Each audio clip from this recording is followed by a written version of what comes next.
നേരത്തെ എനിക്ക് police protection ഉണ്ടായിരുന്നു. അപ്പോൾ പോലീസ് ഇൻ്റലിജൻസ് റിപ്പോർട്ടിനെ അടിസ്ഥാനപ്പെടുത്തി നിങ്ങൾക്ക് നേരെയുള്ള അറ്റംപ്റ്റ് നടത്താൻ ഇടയുണ്ട് എന്ന് മനസ്സിലാക്കിയിട്ട് എനിക്ക് നോട്ടീസൊക്കെ തന്നിരുന്നു.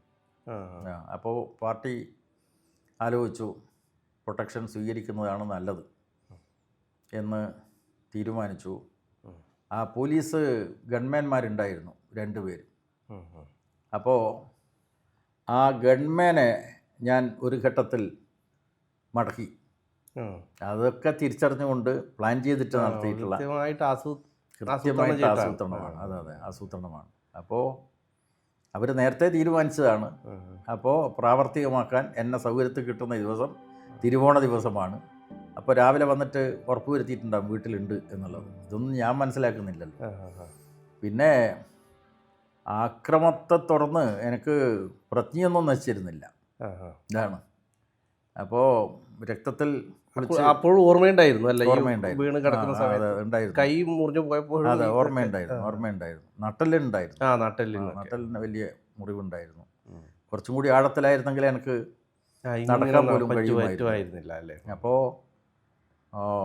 പെട്ടെന്ന് തന്നെ യമുന ഇടപെട്ട് ഒരു ടാക്സിയിൽ തലശ്ശേരി കോപ്പറേറ്റീവ് ഹോസ്പിറ്റലിൽ എത്തിച്ചു. അങ്ങനെയാണ്. അപ്പോൾ അന്നേരത്തും പ്രജ്ഞയൊക്കെ ഉണ്ട്. നട്ടലിനാണ് ഏറ്റവും കടുത്ത വേദന. മറ്റേ ഇതൊക്കെ മരവിച്ചു പോയി. അവിടുന്ന് തലശ്ശേരി കോപ്പറേറ്റീവ് ഹോസ്പിറ്റലിൽ നിന്ന് എറണാകുളത്തെ സ്പെഷ്യലിസ്റ്റ് ഹോസ്പിറ്റൽ. അന്ന് ഈ ഉത്തര കേരളത്തിൽ ഇവിടെയും മൈക്രോവാസ്കുലർ സർജറി ഇല്ല. അപ്പോൾ ഇതിന് മൈക്രോവാസ്കുലർ സർജറിയാണ് വേണ്ടത്. ഈ കൈ ഈ രൂപത്തിലെങ്കിലും പൂർവ്വസ്ഥിതിയിലാക്കുന്നതിന് വേണ്ടി. അപ്പോൾ അങ്ങനെ ആംബുലൻസിലാണ് കൊണ്ടുപോയത്. കാരണം മലർന്ന് കിടക്കുകയാണല്ലോ ചെയ്യുന്നത് ആംബുലൻസിൽ. അപ്പോൾ ഇവർ അതിവേഗം, അതായത് അന്ന് നായനാർ ഗവൺമെൻറ്റുള്ള സമയത്താണ്. ആ സമയത്ത് ഹെലികോപ്റ്ററിലെങ്കിലും എറണാകുളത്ത് എത്തിക്കണം എന്നുള്ളൊരു ആലോചനയൊക്കെ ആദ്യം നടത്തിയിരുന്നു. പക്ഷേ കിട്ടിയില്ല. അപ്പോൾ ആംബുലൻസിൽ തന്നെ കൊണ്ടുപോയി. പോലീസ് അതിന് നല്ല ശ്രദ്ധ ചെലുത്തിയിട്ടുണ്ട്.